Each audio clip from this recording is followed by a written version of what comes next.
Esa interpretación que está dando la Constitución es absolutamente inconstitucional, ¿no?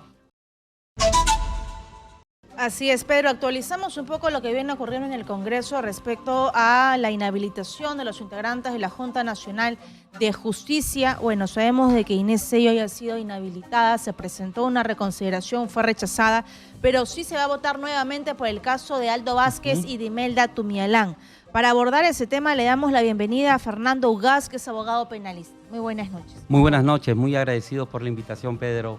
Katiuska, muy agradecido. Doctor Ugaz, y quiero partir por la raíz de este problema. El límite de edad, que es lo que precisamente fundamenta el informe del Congreso, por la cual tienen que ser removidos los integrantes de la Junta Nacional de Justicia, porque permitieron la permanencia de la magistrada Inés Tello, a pesar de que tiene más de 75 años. ¿Es suficiente argumento jurídico constitucional válido? Definitivamente no, ¿no? ¿Por qué? Porque cuando fue nombrada la magistrada Tello de Ñeco, fue nombrada a sabiendas que durante el ejercicio de su mandato, de su orden, de su cargo, ella iba a exceder ese número de esa edad. De tal manera que la votación que se dio para nombrarla protegía no solamente el nombramiento, sino el ejercicio del nombramiento hasta su culminación. Esa interpretación que está dando la Constitución es absolutamente inconstitucional, ¿no? Lo que está haciendo el Congreso, desde mi perspectiva, es usurpar funciones, es no respetar el equilibrio de poderes. ¿Por qué? Porque este tema no se puede hacer a través de un control político de acusación constitucional o inhabilitaciones. Esto es grave porque afecta al Estado de Derecho. El Estado de Derecho, descrito en nuestra Constitución, describe que existe un equilibrio de poderes y que dentro de estas funciones de todos los poderes existen una serie de poderes que permite este equilibrio. La Junta Nacional de Justicia define no solamente magistrados supremos, sino miembros de la OMPE, miembros de la RENIEC, y esto definitivamente lo que hace es desestabilizar en su totalidad el Estado de Derecho. Esto es absolutamente preocupante y va a tener consecuencias hasta internacionales. Desde mi perspectiva, lo que se ha hecho acá por parte del Congreso es algo absolutamente inconstitucional por tres razones. Primera razón, porque la resolución que emitió interpretando la norma constitucional, la Junta Nacional de Justicia, entendiendo que cuando fue votada la señora Inés Tello de Ñeco, ¿correcto?, permitía que ejerza durante el tiempo de nombramiento su mandato, es una interpretación constitucional. Y esa interpretación constitucional, si alguien tiene una discusión frente a ella, tiene el Poder Judicial hasta el Tribunal Constitucional para poder discrepar, porque el máximo intérprete de la Constitución, querramos o no, constitucionalmente, es el Tribunal Constitucional. Entonces, el haber ejercido control político para inhabilitar a estos funcionarios por una interpretación constitucional, a mí me parece de locos. En segundo lugar, desequilibra el tema del sistema electoral actualmente.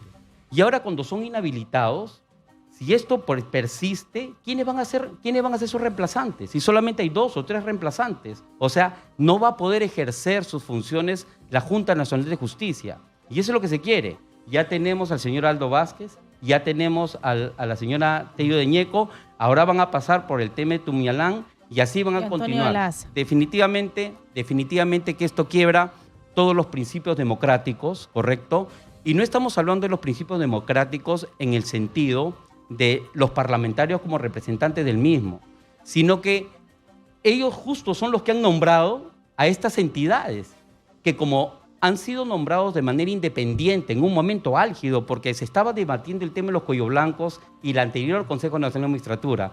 Entonces fueron notables quienes fueron elegidos para dicho cargo. Pero como ahora quieren tener sus cuotas de poder en la Junta Nacional de Justicia, están tomando esta bravuconada, ¿correcto? Esta es una patada contra el Estado de Derecho para tratar de lograr esto, lo que no han podido lograrlo en sedes judiciales, ¿correcto? Porque hay que entender que la Junta Nacional de Justicia tiene investigada ¿a quién? A la señora Patricia Benavides, ¿no? La ex fiscal de la Nación, y actualmente la Fiscalía de la Nación también está investigando no menos de 14 congresistas en estas investigaciones, de tal manera que esto, desde mi perspectiva, es una venganza política, de ninguna manera tiene un cariz constitucional ni jurídico, ¿no? ¿Y cuál es el rol del Poder Judicial? Recordando que ayer Aldo Vázquez presentó una acción de amparo hoy día entiendo que ya ha sido admitida a trámite. ¿Cuál es el rol? ¿Qué podría realizar el Poder Judicial? Porque según los expertos que hemos consultado el día de ayer, como Óscar Urbiola, expresidente del TC, es prerrogativa del Congreso. Le corresponde al Congreso tomar esta decisión política y el Poder Judicial no puede meterse en ello. Y lo que él, digamos, tiene como argumento, como fundamento, es que ya hay un antecedente de parte del Tribunal Constitucional por la decisión de la elección del defensor del pueblo, donde le dijo al Poder Judicial, esto le corresponde al Congreso de la República. Sí, pero es absolutamente falso. Y es absolutamente falso lo que dice el ex presidente del Tribunal Constitucional, porque lo que ve el tema parlamentario son temas de grave infracción contra la Constitución. No puede ser entendido como una grave afectación de la Constitución, una interpretación de la Constitución.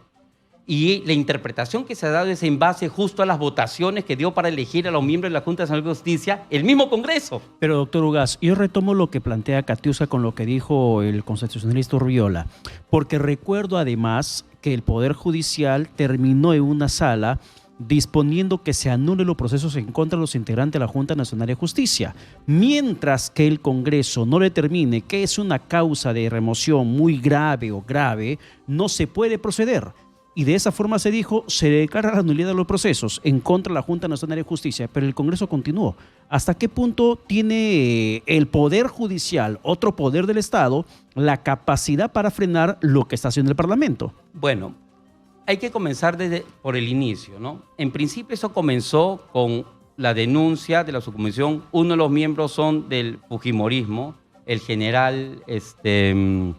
que ahora se ¿El me dio almirante nombre. Montoya? El almirante Montoya, y por otro lado el tema del señor Esdras Medina. El señor Esdras Medina ha sido uno de los informantes del mismo, correcto, pero él ya había adelantado opinión porque había decidido lo mismo en la Comisión de Justicia y Derechos Humanos. Entonces eso viola el principio de imparcialidad de los miembros del Congreso para emitir este tipo de decisiones. En segundo lugar, lo que acá se está buscando es, mediante una inhabilitación, una destitución, cosa que es flagrantemente inconstitucional. La norma constitucional describe que pueden haber suspensiones, inhabilitaciones o destituciones. Pero ¿cómo uno, mediante la inhabilitación, puede hacer destitución? Es imposible, porque es una norma sancionatoria y es de números clausus, es totalmente restringida. De tal manera que la señora Inés Tello de Ñeco y el señor Aldo Vázquez podrían seguir ejerciendo su cargo porque no han sido destituidos, han sido inhabilitados. Y este ejercicio de la inhabilitación debería surgir luego que culminen su mandato, porque ellos no han sido destituidos. Al no ser destituidos, correcto, podrán estar inhabilitados posteriormente, pero no en este momento, porque no han implementado la destitución, solamente han implementado la inhabilitación. Y esa es la interpretación literal de la Constitución que me parece que tiene que protegerse. Muy bien, y frente a ello, ¿qué es lo que podría decir el Tribunal Constitucional? ¿Cómo se podría buscar su opinión? Porque ellos ya han sido claros en decir, a mí no me pregunten opiniones, yo lo que hago es interpretar lo que dice la Carta Magna. Yo espero que esto no solamente vaya a estar en manos del Tribunal Constitucional.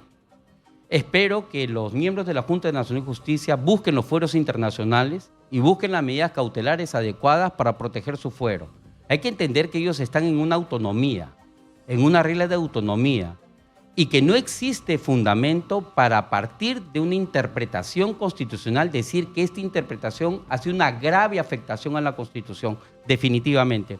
Porque si de eso estamos hablando, los que habrían vulnerado esa Constitución son los que los nombraron, ¿correcto?, a la señora Inés Tello de Ñeco, a sabiendas de que en el ejercicio de su cargo, ¿correcto?, iba a cumplir más de 75 años. Ahí estaba el Tribunal Constitucional, el Poder Judicial, el Ministerio Público, Defensoría, estaba la Contraloría.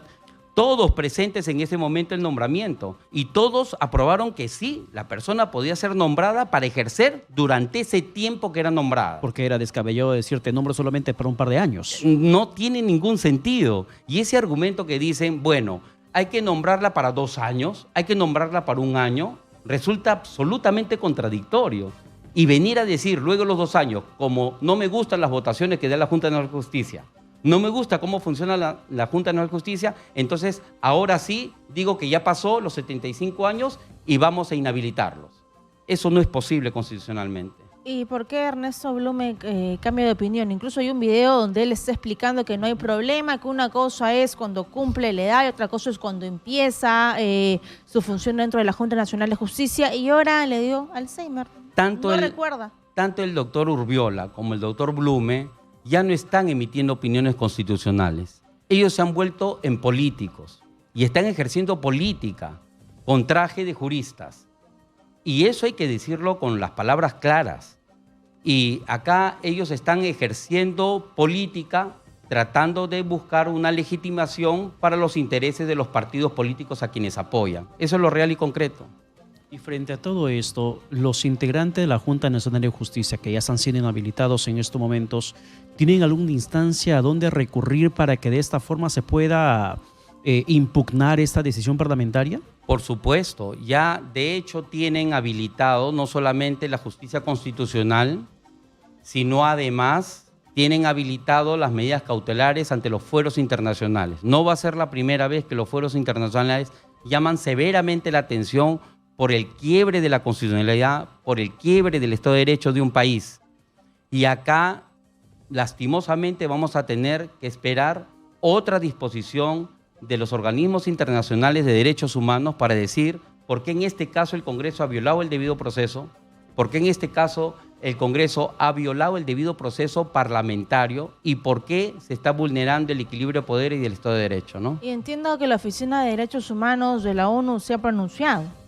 Sí, y ahora vamos a tener que esperar que la Comisión Interamericana de Derechos Humanos también se pronuncie y eventualmente la Corte Interamericana de Derechos Humanos. ¿Y cómo estamos quedando? Porque ya con el caso de Fujimori, que recordemos nos ha permitido exponerlo hasta el día 2 de abril, hemos quedado también como que estamos violando los derechos humanos de las víctimas. Ahora estamos yendo en contra de los integrantes de la Junta Nacional de Justicia. ¿Qué imagen estamos proyectando como país en el Estado de Derecho? Definitivamente que siempre va a ser utilizado esto como que los organismos internacionales tratan de ejercer presión a través de ellos para que exista una corrección por parte del interior de un país. Pero esas son las reglas de juego que nosotros hemos suscrito dentro de los tratados internacionales de derechos humanos. O sea, no es posible que en pleno ejercicio yo quiera patear el tablero y decir que no voy a respetar las reglas puestas por los tratados internacionales de derechos humanos. Además, para denunciar esos tratados, correcto, tiene que haber 5 años de anticipación. Y hasta ahora no ha sucedido el mismo. Y por lo tanto vamos a tener que respetar lo que describan los organismos internacionales sobre derechos humanos. Bien, doctor Rogas, muchas gracias por estar con nosotros en esa noche.